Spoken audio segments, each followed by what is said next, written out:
इजहार मोहब्बत करो। खास तौर पर बीवी एक ऐसा रिश्ता है कि ये मोहब्बत का इजहार ना हो तो इस फीका पड़ जाता है। बाकी रिश्ते तो टूटते नहीं, ये टूट जाता है। इसे तोड़ने से बचाने के लिए जरूरी है इजहार मोहब्बत। अपने नबी की हदीस सुनो, तुम भी गुम हो जाओगे, मैं भी गुम हो गया था।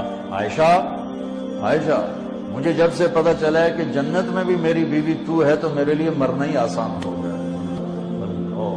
पर नबी के अल्फाज सुना, या आयशा, अल्लाह की कसम दिलदारी के लिए था, वरना जो हस्ती अल्लाह को देख चुकी हो उन्हें मौत की तलब तो अल्लाह की तलब में हो।